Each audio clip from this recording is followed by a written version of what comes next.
I think this is going to mean a lot to Reggie. Thank you very much. And now, Richard Craig.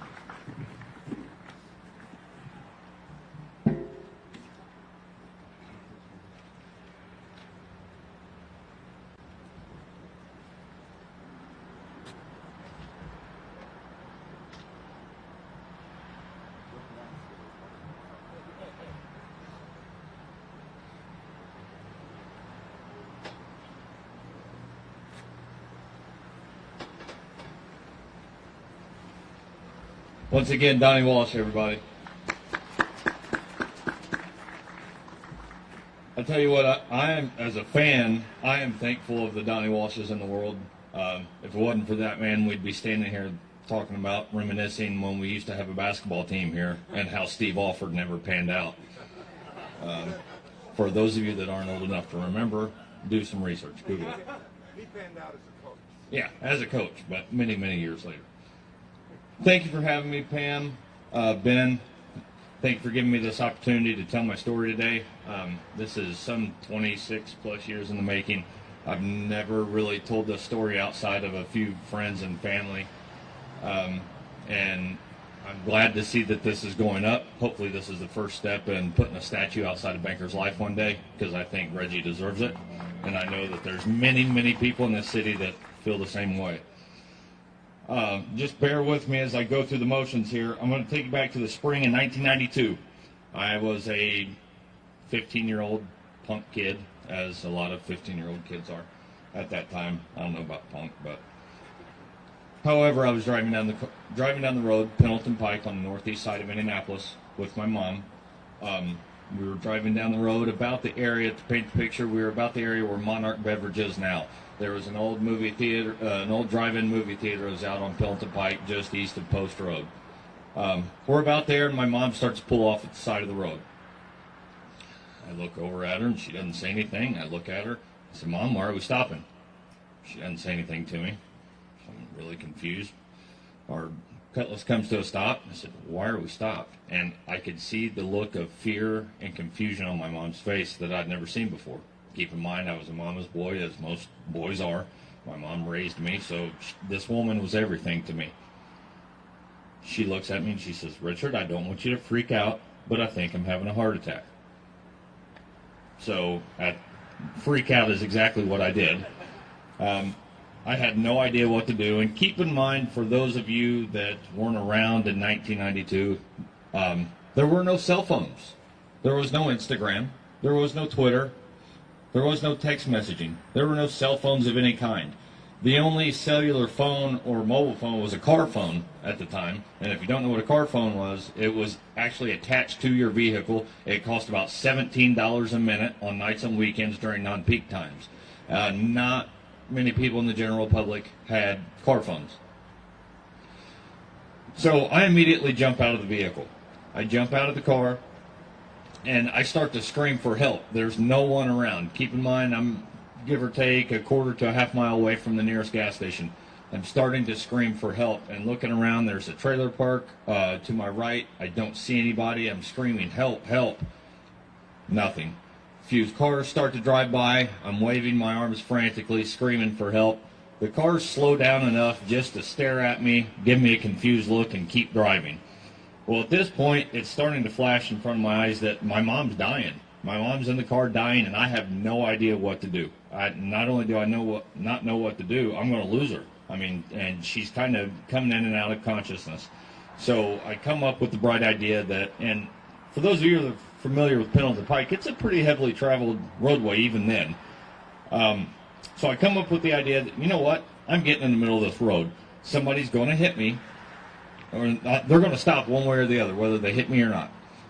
So I finally see a vehicle moving towards me, and I start jumping up and down, screaming for help, waving my arms back and forth. Well, a black SUV comes towards me and starts to slow down. And he kind of pulls off the side of the road, kind of not. Kind of leaves his options open where you could tell where, in case he needed to get out of there quickly, he could. He stops about 15 to 20 yards shy of my mom's vehicle.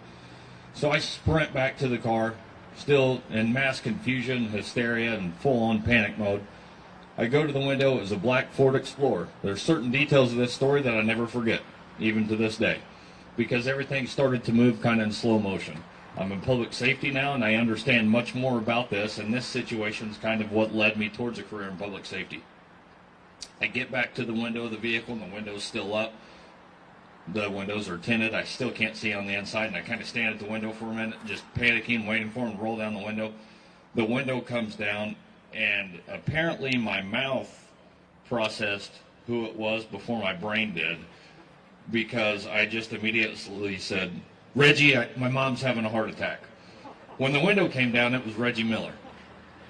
So without skipping a beat, like this was his job, he sprang into action, jumped out of the vehicle, blew past me, and ran up to my mom's car, leaving me kind of in the dust to kind of shuffle behind him, making his way up to the car. And as I'm making my way up there, I'm still trying to process everything that's going on. And I'm thinking, is this really Reggie Miller? And if not, this guy's going to want to know why I'm calling him Reggie.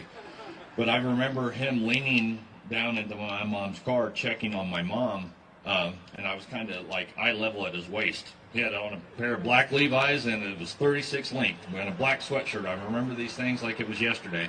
And my mom, coming in and out of consciousness, kind of looks at me and says, "Richard, don't we know him?" So, and going back to the cell phone thing, when Reggie left his vehicle, he had the first cell phone that I'd ever seen. He had a Motorola StarTAC flip phone. For those of you that remember those, it was about this big. He had that in his pocket. He flipped it out, and he called 911. And I wasn't 100% sure that it was Reggie until the 911 operator asked him his name, and he said Reggie Miller. You would not believe the response that you get when Reggie Miller calls 911. I'm pretty sure that every fireman and police officer that was on duty and some that were off duty responded to the scene that day. So they all responded to the scene. Reggie could have easily left. I mean, he did his job. He called 911. He spent probably $17 on the phone call to 911, whatever it was at the time. But he didn't. Reggie didn't at all. And here I was essentially just a scared little kid whose life was in the balance. Reggie hung out there with me, gave me a hug and consoled me. I believe it was a fiance at the time was with him as well. They hung out on the scene. Keep in mind, I wasn't even old enough to drive.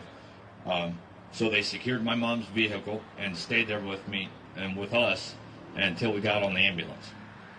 We got on the ambulance and left. Reggie secured my mom's vehicle, secured the keys so we could easily come back and get it once we finally got out of the hospital, which my mom eventually did. The next day I wrote Reggie a letter saying, "Thank you. You have no idea how much I appreciate this. My mom's going to be okay, yada, yada, yada." Sent it. Never heard a word. 2 years go by. I'm an older punk kid at this time. I get a letter in the mail from the Pacers. I have no idea what it is. I've long forgotten about the letter that I'd sent to Reggie. It was a letter from Reggie to me saying, "Believe it or not, after 2 years, I've just gotten your letter. I'm glad you and your mom are doing well. I'm sorry it's taken so long to respond." But there was a few things that went on that day. Reggie helped me save my mom during the time when I had no idea what to do. Not only that, but my mom made it out okay. However, my mom did pass away in 2001. She passed away of a heart attack. But looking back on those things now, Reggie essentially helped give me 9 more years with my mom that I might not have had if he wouldn't have showed up that day. And in that 9 years' time, I graduated high school, went to college. My mom watched me get married, and she watched me have her first granddaughter. Those things are priceless. And it's stories like this that I've been so very anxious to share, that there's many more people in the city that have stories like this that you just haven't heard of. And it's that man right there that I appreciate, and I'm thankful and I'm grateful for. And I can't say enough good things about him. So, Pamela, Mr. Walsh, Mr. Boyle, Mr. Jafari, thank you for giving me the platform today to tell you this story. Thank you for listening. Boom, baby. Up next is Jeff Bennett, Deputy Mayor of Community Development.